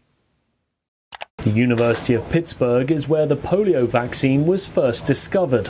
At the medical center, researchers are now developing a vaccine that is delivered using a dissolvable patch called a microneedle array. Think about them as almost like a Band-Aid. And so the microneedle array is simply applied to the skin topically, pressed into place very shortly, and then taken off and thrown away. And then the antigen is already delivered. As is becoming evident, This new vaccine-delivered barcode-like tattoo is about much more than simply ensuring that children get all their Gavi-recommended immunizations. On a recent Ask Me Anything thread on Reddit, when asked, "What changes are we going to have to make to how businesses operate to maintain our economy while providing social distancing?" Bill Gates answered, "Eventually we will have some digital certificates to show who has recovered or been tested recently, or when we have a vaccine, who has received it." In his answer, Gates fails to mention that he has himself been instrumental in kickstarting and funding the research into the very type of digital certificates for vaccination that he is speaking about, or that these digital certificates, likely, at first, to be a digital marker linked to a biometric ID, could very well one day take the form of vaccine-implanted quantum dot tattoos. But, as in so many other aspects of the unfolding crisis, Gates' unscientific pronouncement that we will need digital certificates to prove our immunity in the new normal of the post-coronavirus world. Eventually, what we'll have to have is certificates of who's a recovered person, who's a vaccinated person. Is now being implemented by a number of governments. It is now being reported that OnFido, a tech startup specializing in AI-based biometric ID verification, is in talks with the British government to provide the type of digital certification Gates mentioned, dubbed an immunity passport. The proposed system would require would-be workers to use the OnFido-provided app to scan their face or other biometric data, link that information to a SARS-CoV-2 antibody test, or, eventually, proof of coronavirus vaccination, and then have their picture taken and immunity verified every time they wish to access a restricted space or work environment. Last month, OnFido announced that it had raised $50 million in a round of investments led by Bill Gates' old company, Microsoft. But this is not Gates' first experience with the field of biometric identity. A decade ago, the government of India began what has been called the largest social experiment on Earth, enrolling over 1 billion people in the largest biometric identification database ever constructed. The project, involving iris scanning and fingerprinting the entirety of the Indian population, recording their biometric details in a centralized database, and issuing them a 12-digit identity number that could be used to prove residence and access government services, all within the span of a few years, presented an incredible societal, legal, and technological challenge. It's no surprise, then, that the person who was brought in as the chief architect of the Aadhaar project when it was launched, Nandan Nilekani, co-founder of Indian multinational Infosys, is also a longtime friend of Bill Gates and a partner with Bill and Melinda Gates on a philanthropic venture called Co-Impact, which supports initiatives to address major social challenges at scale. Nilekani's involvement in Aadhaar has even made him one of Gates' heroes, featured in slick video promotions produced by the Bill and Melinda Gates Foundation. My friend Nandan Nilekani is one of India's best-known entrepreneurs. He led the creation of the world's largest biometric ID system. Now, he's working to promote his platform to improve the lives of the world's poorest people. There are more than 1 billion people around the world who don't have any kind of ID. You can't do anything in life without an ID because people are mobile, they're migrant, and wherever they go, whether they want a job or whether they want to board a train or whether they want to get a bank account or get a mobile connection, if the person has no way of proving who they are, then they just won't get access to those services. So the challenge we had was, how do we give 1 billion people, many of whom don't have birth certificates, how do we give them ID? And Gates has personally praised the Aadhaar scheme as a huge asset for India. Well, Aadhaar is a huge asset for India. It was designed very well. The fact that you can make digital payments so easily, you can open a bank account. India is a leader in that. Our foundation, worked with the Reserve Bank. Nandan Nilekani and a group of people that he pulled together did a great job. But Gates is not merely an arm's-length admirer of the Aadhaar experiment. He is not only personally connected to its chief architect, he is also connected to one of the key companies that spearheaded the technology that underlies the project's biometric database. The company that provides the iris recognition technology at the core of the Aadhaar system, IDEMIA, also provides facial recognition systems for the Chinese government and is currently developing digital driver's licenses for use in the United States. IDEMIA even created the cushy baby identification necklaces with embedded microchips that Gavi CEO Seth Berkley touted in his Nature article. Unsurprisingly, the company received support from the Bill and Melinda Gates Foundation through its involvement in the GSMA Inclusive Tech Lab. And now, Gates is funding a scheme to retool Aadhaar for a global rollout. In 2014, the World Bank created a multi-sector working group to launch the Identification for Development Initiative, or ID4D, which aims to support progress toward identification systems using 21st century solutions. The World Bank cites Goal 16.9 of the UN Agenda 2030 Sustainable Development Goals, vowing to provide legal identity for all, including birth registration, in the next 10 years, as the basis for its initiative. But ID4D was little more than a pipe dream until 2016, when the Bill and Melinda Gates Foundation provided catalytic contributions to launch the ID4D Multi-Donor Trust Fund, which enticed the UK, French, and Australian governments, along with the Omidyar network, into a partnership aiming to shape global approaches and a shared vision on identification. Unsurprisingly, this World Bank ID4D initiative includes Nandar Nilekani, Gates' partner and the chief architect of Aadhaar, on its advisory council, and Gates has said that he is funding the World Bank to take this Aadhaar approach to other countries. This headlong rush to capture the biometric details and assign digital identification to every person on Earth is sold to the public under the guise of financial inclusion. The poorest people on the planet have trouble accessing financial services and receiving government aid because they don't have official government identification papers. In this formulation, being issued a government ID, having one's biometric details registered, tracked, and databased by the government, is a human right that must be secured. It should be no surprise by this point that this human right also has direct benefits for big business and for the entities that are looking to exert greater control over the human population. Gates provided insight into the real purpose of this identification control grid in a speech at the Financial Inclusion Forum hosted by the US Treasury in 2015. Every country really needs to look through these KYC Know Your Customer rules to make sure that customers are able to prove who they are. But of course, in many countries, you don't have any type of ID system. And the lack of an ID system is a problem, not just for the payment system, but also for voting and health and education and taxation. And so it's a wonderful thing to go in and create a broad identification system. Again, India is a very interesting example of this, where the Aadhaar system, which is a 12-digit identifier that's correlated to biometric measures, is becoming pervasive throughout the country and will be the foundation for how we bring this low-cost switch to every mobile phone user in India. The same type of thing is happening now in Pakistan, and there's early beginnings of creating these ID programs in Africa as well.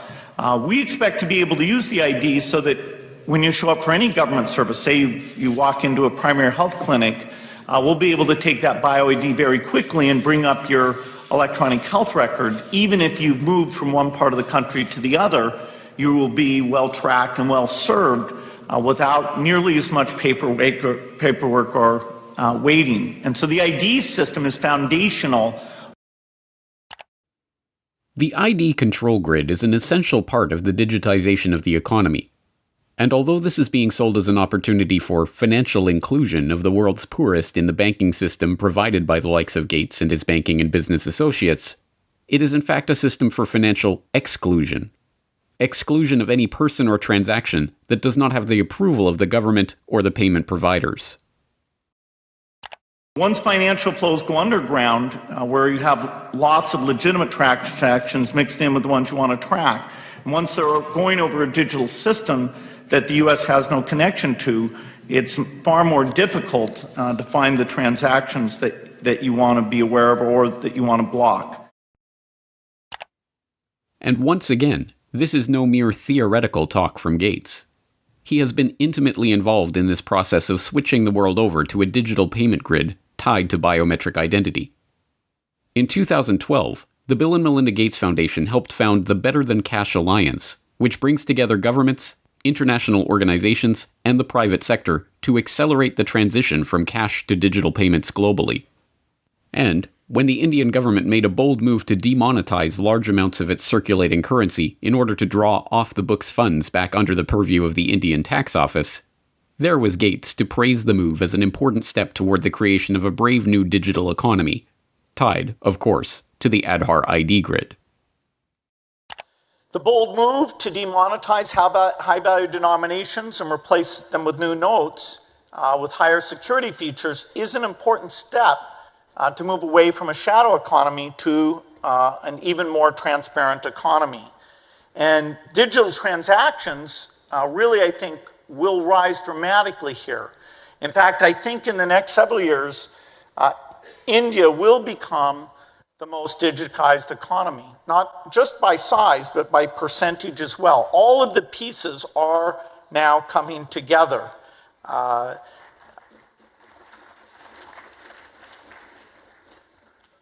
One piece of this that we enjoyed consulting with the government on making sure it comes together in the right way is the pending rollout of payment banks. This, for the first time, really will mean that you have full currency capability on those digital phones. Once you have that digital infrastructure, the whole way you think about government benefits can be done differently. Over time, all of these transactions will create a footprint. And so when you go in for credit, the ability to access your history, that you've paid your utility bills on time, that you've saved up money for your children's education, all of those things in your digital trail, accessed in an appropriate way, will allow the credit market to properly score the risk and therefore loosen up more money for investments, not only in the agriculture sector, but for all the entrepreneurs in the country. The different parts of this population control grid fit together like pieces of a jigsaw puzzle. The vaccination drive ties into the biometric identity drive, which ties into the cashless society drive. In Gates's vision, everyone will receive the government-mandated vaccinations, and everyone will have their biometric details recorded in nationally administered, globally integrated digital IDs. These digital identities will be tied to all of our actions and transactions, and, if and when they are deemed illegal, they will simply be shut off by the government, or even the payment providers themselves. The Indian experiment in pioneering this biometric digital economy, an experiment with which Gates has been so intimately involved, also provides a perfect example of just how such a system will be abused. In January 2018, a report in the Tribune revealed that all of the details, including the name, address, postal code, photo, phone number, and email of all billion-plus Aadhaar registered Indians, was available for purchase on WhatsApp for 500 rupees, or about $7. The Unique Identification Authority of India that administers the Aadhaar scheme was then forced to admit that approximately 210 websites, including websites of the central government and state government departments, were displaying the list of government beneficiaries along with their name, address, other details, and Aadhaar numbers. Even more worryingly, newly obtained documents show that the Indian government is integrating Aadhaar collected data to create a 360-degree database that will automatically track when a citizen moves between cities or buys new property, and integrate that data into a real-time geospatial database built by the country's space agency, ISRO. Only the most willfully obtuse could claim to be unable to see the nightmarish implications for this type of all-seeing, all-pervasive society, where every transaction and every movement of every citizen is monitored, analyzed, and databased in real time by the government. And Bill Gates is one of those willfully obtuse people. Current debate that's on in India and globally as well around data. Now, you've been an advocate of Aadhaar. You've supported it, you've defended it. And I think that the questions arise not on whether it's a good idea or not, but whether it should be made mandatory for every citizen, for every service possible, because it was envisaged as people accessing government subsidy using the Aadhaar card to avoid duplication and leakages. The question then is that India today is still grappling with putting in place a privacy framework, a privacy regulation, a data protection regulation. In that context, then, does it make sense, even though the matter is in court today, to link Aadhaar to every possible service? Well, Aadhaar is just something that avoids you pretending to be somebody else. That, you can have, fake people on the government payroll. Aadhaar, prevents you being on that payroll as a ghost worker. It prevents you from collecting things that you shouldn't collect or accessing a health record you shouldn't have access to. So the basic Aadhaar mechanism is an identity mechanism. And so it's too bad if somebody thinks that because Aadhaar is there, that in and of itself creates a privacy problem. Gates's response is, of course, disingenuous.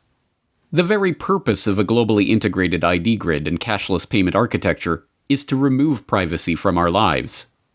It should be no surprise, then, that this man who is not concerned about the privacy implications of a global, real-time electronic ID and digital payments grid is also a prime investor in EarthNow LLC, a company promising to deploy a large constellation of advanced imaging satellites that will deliver real-time, continuous video of almost anywhere on Earth. No, this Gates-driven agenda is not about money. It is about control. Control over every aspect of our daily lives, from where we go, to who we meet, to what we buy and what we do. The great irony is that this billionaire philanthropist, so often depicted as a cartoon superhero for his dazzling generosity, actually resembles nothing so much as a comic book supervillain, right down to the use of his vast wealth to sponsor Harvard University research into dimming the sun by spraying particles into the stratosphere. But once again, we are driven back to the question, who is this person? What ideology is driving this quest for control? And what is the end goal of this quest? Who is Bill Gates?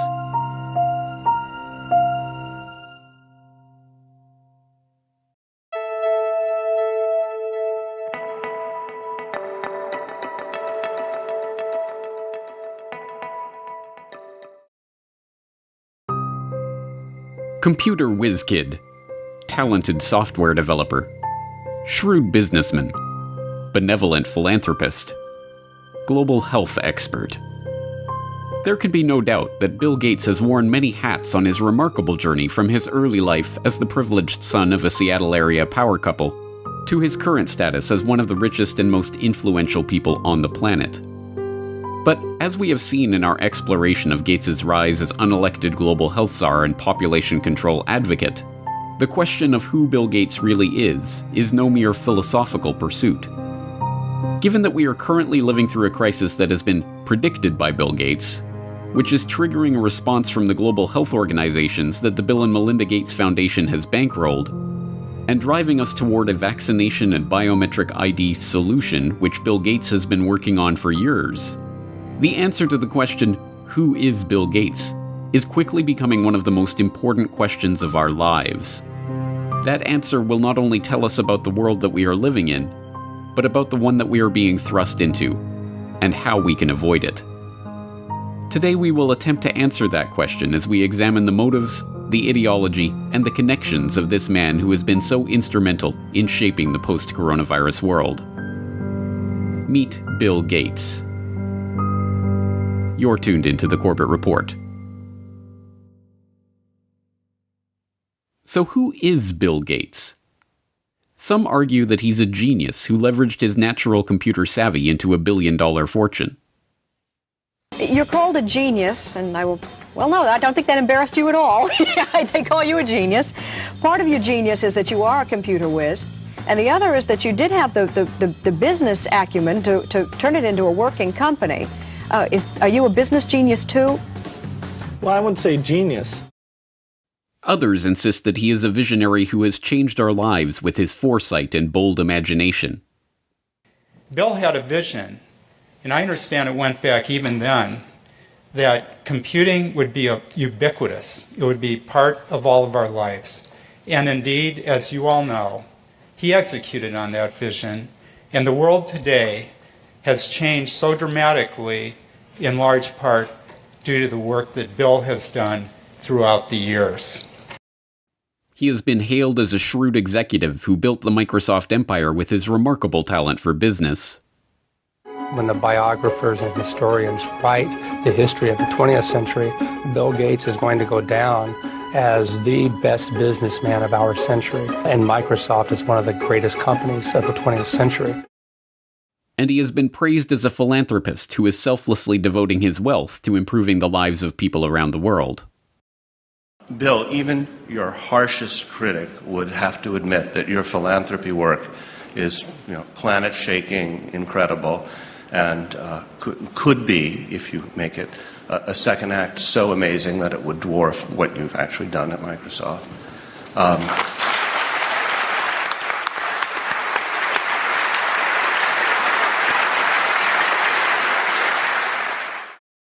But, like anyone of his status, he has his detractors.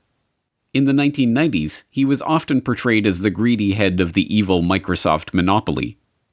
Bill Gates isn't content with his Windows system running just a few PCs. He wants it to run the world, spreading like a computer virus into our faxes, our phones, our TV sets, and yes, even our toasters. But in the age of the coronavirus crisis, he is most often treated like some sort of epidemiologist or leading health researcher. Back here with us once again to talk about this, as well as testing, treatments, and more, Bill Gates, co-chair of the Bill and Melinda Gates Foundation. Bill, thanks so much for being back with us. It's been a little over a month since you were here, and at that time, you said the U.S. had not hit its peak. So at this point, do you think we have peaked, and where do you think we are right now in kind of the arc of the pandemic? But in truth, none of these perspectives are accurate. Microsoft's big break famously came from a deal to provide software for IBM as they moved into the personal computer market. But the deal was not the result of Gates's technical genius or amazing business acumen. As has been quietly admitted by IBM executives in the years since, Microsoft was given their shot at the chance to work with Big Blue as a result of Gates's mother's relationship with IBM CEO John Opel. You remember your partnership of IBM and Bill Gates. How did it break up? I do remember very well, actually. Bill Gates, at the time, at the beginning of our relationship with him, was living on pizza and Pepsi-Cola in Albuquerque, New Mexico. And his mother happened to be on the United Way board with our chairman and asked our chairman to help him. And, when the chairman comes in and tells you to go help this kid, 900 people get on the plane Monday morning, and they all go down to try to help Bill Gates. So I don't see Bill Gates as this great creative person. I see him as an opportunist. And in fact, in those days, there was a lot of sharing of software code. People gave it away. In Silicon Valley, they would share everything. He came in and he tried to control everything and put a price on it. Computer historians have long known how the basis for what became MS-DOS was not Bill Gates' brilliant imagination, but QDOS, a quick and dirty operating system that had been thrown together by Tim Patterson, a worker at Seattle Computer Products, as a placeholder until he could sell the proper operating system to his customers. And as even Gates himself admitted, the breakthrough graphical user interface that became the basis for Windows was ripped off from the researchers at the Xerox Palo Alto Research Center. As Bill would say after Apple unsuccessfully sued Microsoft for copyright infringement over Windows GUI, "Hey, Steve, just because you broke into Xerox's house before I did and took the TV, doesn't mean I can't go in later and take the stereo." And, as Gates also admits, it is not a spirit of selfless generosity that motivates his interest in vaccines and other lucrative health interventions.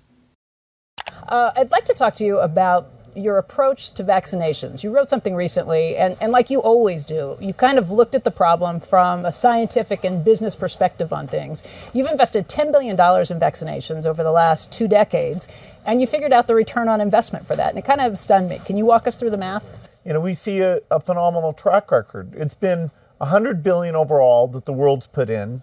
Our foundation is a bit more than $10 billion, but we feel there's been over a 20-to-1 return. So if you just look at the economic benefits, that's a pretty strong number compared to anything else. As we have seen, Gates's philanthropic investment scheme has paid off well, with his $50 billion net worth having ballooned to over $100 billion after his decade of altruism in the vaccine market.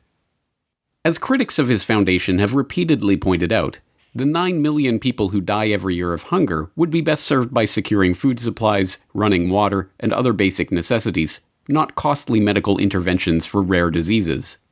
But there is no return on investment to be made from that kind of charity. No, this is not about charity. It is about control. The population control grid that Gates has been quietly funding into existence for the past decade, a biometric identification system tied to a digital payments infrastructure that will be used to track, catalog, and control every movement, every transaction, and every interaction of every citizen, is just now coming into view. But the real question is, why is he doing this? What drives a man like Bill Gates, a man rich beyond the wildest dreams of avarice, to spend his time and invest his fortune in schemes to control the population? To find the answer to that question, we have to examine Gates's family background. Bill Gates, it should not be surprising to learn, was born into money. His great-grandfather, J.W. Maxwell, was the president of National City Bank in Seattle. His grandfather, Willard, was also a banker, and his grandmother, Adele, a prominent Seattle civic leader. Bill Gates' mother, Mary Maxwell Gates, was a scion of the Maxwell banking family and, by all accounts, as hard-driving as her forebears. She served as a director of several companies, including First Interstate Bancorp and KIRO-TV of Seattle. She served as a regent at the University of Washington, and she was appointed to the board of the United Way of America, where, as we have seen, she persuaded IBM CEO John Opel to help her son in his fledgling software development career. Bill's father, William H. Gates Sr., was a prominent Seattle area lawyer. He co-founded a powerful law and lobbying firm, helped Howard Schultz in his bid to buy Starbucks, served on the boards of numerous companies and organizations, and, along the way, had a profound influence on his son's life and career. My dad was large presence, both physically and in terms of his wisdom. He worked very hard, so he'd leave in the mornings, often before we had breakfast, and get home in time for dinner. I always looked up to my dad in terms of how hard he worked. At the dinner table, my dad would go through various lawsuits and expect us to follow along. He had high expectations. The young Bill Gates, technically William H. Gates III, although his card-playing family dubbed him Trey, learned much from his parents. From his mother's banking family, he inherited a nose for the dollar, as one childhood friend's father called it. From his hard-driving, legal-minded father, he learned the value of legalizing business arrangements. As a child, he even had a legal contract drawn up to grant him the use of his older sister's baseball mitt. These traits would not earn him many friends, but they served him well as he began to bring order to the anarchic software development community of the 1970s. At that time, software for the brand new personal computer market was the realm of computer hobbyists, people whose excitement about the microcomputer revolution and love of engineering and problem-solving led them to develop and share code freely with each other. But this was no good for the young Bill Gates, who, even before Microsoft was off the ground, was already dreaming of commoditizing this hobby and turning it into the basis of a business empire. In 1976, with the ink still wet on Microsoft's first contract with Micro Instrumentation and Telemetry Systems of Albuquerque, New Mexico, the then 21-year-old Gates wrote an open letter to hobbyists, excoriating the early computer enthusiasts who represented his main market for sharing Microsoft code for Altair Basic. As the majority of hobbyists must be aware, most of you steal your software. Hardware must be paid for, but software is something to share.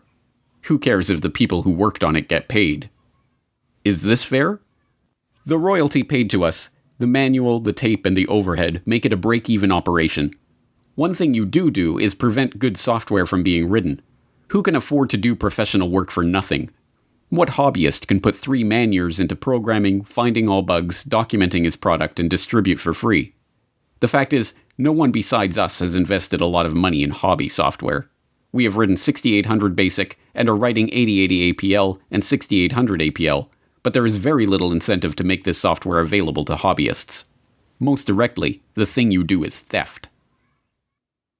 The letter was awkward and tone-deaf, as many people have described the young Bill Gates in his social interactions. It heaped vitriol on the very people who would be the customers of any future business, and tried to change an established culture of sharing software code merely by decree. Even Apple computers, which would go on to be one of the prime purveyors of walled garden systems that restrict users' ability to control their own computers, scored an easy marketing victory by responding to Gates's angry letter with a reminder that, yes, folks, Apple Basic is free. But the gauntlet was thrown down, and Gates would have his way. Although freeware and other forms of open-source software development still exist, the establishment of software code as legally protected intellectual property has led to the rise of billionaires like Gates. A nose for the dollar and a knowledge of how to use the legal system to get what you want were not the only things to emerge from Bill Gates' childhood, however. His parents also encouraged discussion about the family's charity work and the causes they held close to their heart. As Gates revealed to Bill Moyers in 2003, those causes included the population issue, which sparked a lifelong interest in reproductive health. One issue that really grabbed me as urgent were issues related to population, reproductive health. But did you come to reproductive issues as an intellectual? When I was growing up, my parents were always involved in various volunteer things. My dad was head of Planned Parenthood, and it was very controversial to be involved with that. Gates tips his hand when he equates issues related to population with reproductive health. The topic is particularly controversial because population control and reproductive health have been used for half a century as a euphemism for eugenics, the discredited pseudoscience that holds that certain families are fit to be leaders of society by virtue of their superior genes. As we saw in Why Big Oil Conquered the World, eugenics was a field named and codified by Francis Galton, cousin of Charles Darwin. Ostensibly concerned with heredity and what would later be known as genetics, the eugenicists believed that the rich and powerful were rich and powerful not because of luck or chance or happenstance, and certainly not from the deployment of cutthroat business tactics and underhanded dealings. No, the rich and powerful had attained their status because they came from better stock. Conversely, the poor were poor because of their defective germplasm. As transparent as it seems to us today that this ideology was a self-serving self-justification for the ruling class, it was quickly taken up as the great social crusade of the early 20th century. From Teddy Roosevelt to H.G. Wells to Julian Huxley to Winston Churchill, there was widespread support for the eugenicist notion that society must strive to make sure that the rich and well-born breed as much as possible, and the poor, infirm, and feeble-minded be prevented from having children. A common eugenicist argument was that the scarce resources of society should not be used to support the lower classes, as that only encouraged more of their kind. Instead, life-saving medical care and intervention should be rationed so that those resources can be best put to use elsewhere. So-called negative eugenicists even took things further, with some, like famed playwright George Bernard Shaw, calling for people to be called before a state-appointed board to justify their existence or be put to death. But there are an extraordinary number of people whom I want to kill. Not in any unkind or personal spirit, but it must be evident to all of you, you must all know half a dozen people at least, who are no use in this world, who are more trouble than they are worth. And I think it would be a good thing to make everybody come before a properly appointed board, just as he might come before the income tax commissioners, and say every 5 years or every 7 years, just put him there and say, sir or madam, now will you be kind enough to justify your existence? But in the post-World War II era, as the name of eugenics became tarred by association with the Nazi atrocities, the talk of death panels and other harsh eugenicist notions was dropped from public conversation. Now, the quest to reduce the size of the poor population was spoken of as population control and reproductive health. Still, occasionally, these old negative eugenics ideas are revisited in moments of candor. You're raising tuitions at the University of California as rapidly as they can, and so the access that used to be available to the middle class or whatever is just rapidly going away. That's a trade-off society is making because of very, very high medical costs and a lack of willingness to say, is spending $1 million on that last 3 months of life for that patient, would it be better not to lay off those 10 teachers and to make that trade-off in medical costs? But that's called the death panel, and you're not supposed to have that discussion. It is worth questioning why this man, who openly muses about death panels and the trade-offs of providing healthcare to the elderly, is to be taken completely at face value in his attempts to slow population growth in the Third World, or to handle a coronavirus health crisis that primarily affects the elderly. That the Gates agenda is being driven by a eugenicist ideology is suggested by multiple lines of evidence, both historical and current. As we have also seen in Why Big Oil Conquered the World, the Rockefeller family was instrumental in funding and promoting eugenics, both in America and overseas. The Rockefellers helped fund the Eugenics Record Office. The founding director of the Rockefeller Institute for Medical Research, William Welch, sat on the ERO's board and helped direct its activities. The Rockefellers sponsored the studies of the eugenics researchers at the Kaiser Wilhelm Institutes in Germany, including Ernst Rudin, who would go on to draft Nazi Germany's forced sterilization law. And, when the American Eugenics Society became embarrassed of its own name, its longtime director, Frederick Osborne, merely took over as president of the Rockefeller-founded Population Council. This dedication to the cause of public health did not escape the approving gaze of Bill Gates Sr. In a chapter of his 2009 book, Showing Up for Life, called Walking with Giants, he writes admiringly of the Rockefellers and their influence in the field.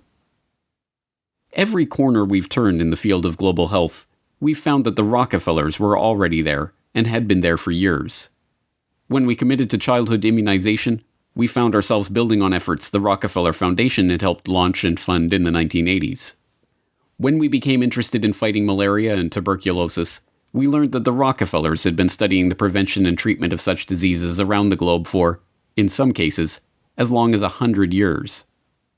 A similar dynamic held true in the case of HIV/AIDS. A lesson we learned from studying and working with the Rockefellers is that to succeed in pursuing audacious goals, you need like-minded partners with whom to collaborate. And we learned that such goals are not prizes claimed by the short-winded. The Rockefellers stay with tough problems for generations. As Gates Sr. suggests, it is by working with like-minded partners that such great achievements in the field of global health can be made. For the Gates, these like-minded partners include the Rockefellers themselves. Bill Gates Sr. got to discuss global health, agriculture, and environment with the likes of David Rockefeller Sr. and David Rockefeller Jr. at a meeting on Philanthropy in a Global Century at Rockefeller University campus in 2000. And Bill Gates, as we have seen, co-hosted a meeting on reducing the population with David Rockefeller in 2009. But the most salacious hints of a deeper agenda are not to be found in the Gates' public associations, but in the associations that they have tried to hide from the public. Jeffrey Epstein may be dead, but this story isn't. A shocking new report from the New York Times sheds light on the connection between Microsoft founder Bill Gates and the late Jeffrey Epstein. After Gates' name came up in connection with Epstein and MIT Media Lab, Gates gave a statement to the Wall Street Journal where he insisted he did not have any business relationship or friendship with Epstein. But new reporting from the New York Times outlines numerous meetings between Gates and Epstein and a conversation with Bill and Melinda Gates' foundation, a connection between their foundation and J.P. Morgan to set up a charitable fund that would financially benefit Epstein. You know what I want to know? Why? Beginning in August of last year, a string of information connecting Bill Gates to convicted sex offender Jeffrey Epstein began to emerge. Flight logs revealed that Gates had flown on Jeffrey Epstein's private jet. An email surfaced showing disgraced MIT Media Lab director Joy Ito who resigned from his position after it was discovered that he had helped cover up Jeffrey Epstein's identity as an anonymous donor to the lab, informing his staff that a $2 million donation to the lab in 2014 was a gift from Bill Gates, directed by Jeffrey Epstein. As the story gained momentum, Gates tried to downplay the relationship, with a Gates spokesperson protesting that Gates didn't know it was Epstein's plane, and Gates himself insisting that "I didn't have any business relationship or friendship with Epstein." This was immediately contradicted by the New York Times, who reported in October of 2012 that Gates had in fact met with Epstein on multiple occasions, even going so far as to discuss the creation of a multi-billion-dollar charitable fund with seed money from the Bill and Melinda Gates Foundation and JP Morgan Chase. According to the Times, Gates emailed his colleagues about Epstein in 2011. "His lifestyle is very different and kind of intriguing, although it would not work for me." Epstein's will even named Boris Nikolic, a Harvard-trained immunologist who served as the chief scientific advisor to both Microsoft and the Bill and Melinda Gates Foundation, and who appears in the sole publicly known photo of Epstein and Gates' 2011 meeting at Epstein's Manhattan mansion, as the backup executor of Epstein's estate. It is not difficult to see why Gates would try to distance himself from his relationship with a child sex trafficker. Epstein, after all, is suspected of ensnaring high-ranking politicians, businessmen, and even royalty in an intelligence-directed honeypot operation, recording them in the act of sexually abusing underage girls and using that evidence as blackmail. But, as it turns out, the attempt to suppress the Gates-Epstein story may have been an attempt to suppress the revelation of an altogether different shared interest. Sources say several accusers have come forward in New Mexico, where Epstein owns a sprawling ranch. According to a new report published in the New York Times, not verified by NBC News, Epstein wanted to use the ranch for controlled breeding, using his DNA to improve humanity. Citing 2 award-winning scientists and an advisor to large companies and wealthy individuals, the article reports Epstein surrounded himself with leading scientists and would tell them he wanted to have 20 women impregnated at a time on the ranch. The already scarcely believable Jeffrey Epstein story took another bizarre turn in August of 2019, when it was reported that Epstein hoped to seed the human race with his DNA. As the New York Times explained, Epstein's plan to impregnate 20 women at a time at his New Mexico ranch in order to seed the human race with his DNA, a plan he told to a number of the scientific luminaries he kept in his orbit, put a modern gloss on a very old idea. Mr. Epstein's vision reflected his long-standing fascination with what has become known as transhumanism, the science of improving the human population through technologies like genetic engineering and artificial intelligence. Critics have likened transhumanism to a modern-day version of eugenics, the discredited field of improving the human race through controlled breeding. Epstein's interest in genetics led him to sponsor a number of scientists working in the field, including George Church, a Harvard geneticist whose lab received funding from Epstein's foundation from 2005 to 2007 for cutting-edge science. Church publicly apologized for his connection to Epstein, which included several meetings a year from 2014 onward. This was neither the first nor the last time that this unassuming Harvard biologist, whose cutting-edge science often strays into controversial areas, caused a public scandal. In 2019, Church proposed a genetics dating app, which was immediately denounced as applied eugenics. Church also acted as scientific advisor to Editas Medicine, a startup seeking to use the genome editing tool CRISPR-Cas9 to eliminate diseases by deleting the parts of a genetic code responsible for the illness. In 2015, the company announced it had raised $120 million from a group led by Epstein's appointed backup executor, Dr. Boris Nikolic. Naturally, that group of investors included Bill Gates. Yes, Bill Gates is certainly following his father's advice to collaborate with like-minded partners. So the question remains, is Bill Gates motivated by eugenics? Given that eugenics went underground over half a century ago, we are unlikely ever to unearth a frank admission along those lines from Gates himself. After all, there are no longer any card-carrying members of the American Eugenics Society. The society was rebranded in the 1970s when, as the society's founder noted, It became evident that changes of a eugenic nature would be made for reasons other than eugenics, and that tying a eugenic label on them would more often hinder than help their adoption. But there was an American Eugenics Society in the 1920s, and it just so happened to boast a William H. Gates on its member roster. But perhaps that is just a coincidence. And there was an American Eugenics Society in the 1960s, when William H. Gates II was preceded as head of Planned Parenthood by Alan Guttmacher, who simultaneously served as the director of the American Eugenics Society. And perhaps it was coincidence that the Bill and Melinda Gates Foundation organized their London Summit on Family Planning, at which the Gates recommitted themselves to funding population control in the Third World, in July 2012, on the anniversary of the first International Eugenics Congress, held in London exactly 100 years prior. And perhaps it is reaching to compare the young Bill Gates' dating preferences to the genetic-based dating favored by modern-day eugenicists. I interviewed several women who had dated Bill just briefly, and one told me the very first question Bill asked her was, "What did you score on your SAT test?" You know, this is not exactly, you know, what a young woman wants to hear. For Bill Gates, though, he had scored a perfect 800 on his math portion of the SAT, and this was a matter of pride with him, and he wanted to make sure whoever he was dating, you know, had scored a pretty high grade. No. We cannot expect an answer about Bill Gates' true motives to come from Gates himself. By this point, the question of Bill Gates' intentions has been buried under the combined weight of hundreds of millions of dollars of paid PR spin. Like the Rockefellers before them, the Gates have long since learned the secret of enlarging their family fortune, not to mention their control over the human population, by donning the mask of philanthropy. There are many perspectives on Bill Gates. Depending on who you ask, he is a computer savant, a genius businessman, or a saintly philanthropist. But all of these perspectives have been brought to you through PR outlets founded or funded by the Bill and Melinda Gates Foundation. Bill Gates is no longer a subject for historians but hagiographers. Now we must confront the question of why this man is motivated to build such a web of control. Control over our public health agencies.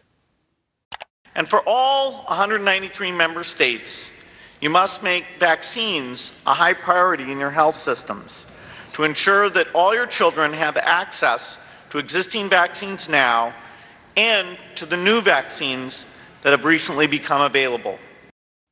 Control over our identities. And the lack of an ID system is a problem, not just for the payment system, but also for voting and health and education and taxation. And so it's a wonderful thing to go in and create a broad identification system. Control over our transactions. Once financial flows go underground, where you have lots of legitimate transactions mixed in with the ones you want to track, and once they're going over a digital system that the U.S. has no connection to, it's far more difficult to find the transactions that you want to be aware of or that you want to block. And even control over our bodies. But we're going to have this intermediate period of opening up, and it won't be normal until we get an amazing vaccine to the entire world. We must confront the possibility that this quest for control comes not from a selfless spirit of generosity that never seemed to exist before he became a multi-billionaire, but from the same drive for money, the same desire for domination, and the same sense of superiority that motivated him on his way up the corporate ladder. But if the answer to the question, who is Bill Gates, is Bill Gates is a eugenicist, that tells us some important things about the world that we are living in. It tells us that Gates is deceiving the public into supporting his takeover of the world with a false front of philanthropy. It tells us that the goal of the Gates, like the goal of the Rockefellers before them, is not to improve the world for humankind, but to improve the world for their kind. And most importantly, it tells us that Bill Gates is no comic book supervillain, single-handedly directing all of the chaos that is unfolding in the world or single-handedly bringing his own order to that chaos. No, if Bill Gates is a eugenicist, driven by a belief in the superiority of himself and his fellow wealthy elitists, then what we are facing is not one man, or even one family, but an ideology. This is not a trivial point. One man, whatever his wealth, can be stopped easily enough. But even if Bill Gates were to be thrown in jail tomorrow, the agenda that has already been set in motion would continue without missing a beat. An entire infrastructure of researchers, labs, corporations, governmental agencies, and public health bodies exists, funded more often than not by Gates, but driven by the belief of all those millions of people working for these various entities that they are truly working in the best interest of the people. No, an ideology cannot be stopped by stopping one man. It can only be stopped when enough people learn the truth about this agenda and the world of total, pervasive control that is coming into view. If you have watched all 4 parts of this exploration on Bill Gates, then you are now one of the most informed people on the planet about the true nature of this agenda. You have seen how the takeover of public health has been used to railroad the world into a headlong rush toward mandatory vaccinations, biometric identification, and digital payments. You have seen how the pieces of this puzzle fit together, and how they represent a far greater threat to the future of humanity than any virus. Here is the good news. Armed with this information, you have the antidote to the scourge of this eugenicist ideology. The truth is that ideologies are viruses of the mind. They spread from person to person, infecting them with ideas that can lead to a disease of the body politic. But here is the even greater truth. Inoculations do work. Inoculations of truth against the lies of those spreading their poisonous ideology. If you have made it this far, it is incumbent on you to help inoculate those around you against the corrupt ideology of Bill Gates and all those who seek to control the population of the world. You must help to spread this information so that others have a chance to see the bigger picture and decide for themselves whether they are willing to roll up their sleeves and accept what is coming or not. But time is not on our side. Even as we speak, mass vaccination campaigns are being prepared. We are already building our plans to vaccinate the whole city of Chicago and working with others across the region on a major plan for this. We've bought syringes, we've bought cold boxes, we've planned out locations. Biometric identification schemes and immunity passports are already being rolled out. And so while we started with travel at our core, we're a biometric secure identity platform where it's always been about attaching your identity to your boarding pass, the airport, or your ticket to get into a sports stadium, or your credit card to buy a beer. And so now with the launch of Clear Health Pass, it's about attaching your identity to your COVID-related health insights for employers, for employees, for customers. Programs for tracking, tracing, and surveilling the entire population are already being beta tested. Today, we are launching another useful tool that can supplement the critical detective work we are conducting in public health. Alberta Trace Together is a voluntary, secure, mobile contact tracing application to help prevent the spread of COVID-19. And the digital payment infrastructure, the system of financial exclusion that will allow governments to turn off our access to the economy at will, is being put into place. In order to avoid the risk of transmission through physical handling of money, we encourage the use of cashless transactions, such as mobile money, M-Pesa and otherwise, and credit cards. People are using touchless payment systems much more than they're using cash, both because we're not interacting with people directly as much anymore, and also because cash is kind of skeezy. We must spread the word about the dark nature of this population control agenda to as many people as we can, before our ability to speak out against this agenda is taken away for good. Thanks to the likes of Bill Gates, the virus of this population control agenda is already here. It is threatening to crash the system as we've known it. But if Bill Gates has taught us anything, Applications like Word and Excel, PowerPoint. It's how to deal with a virus. It's time for a hard reset.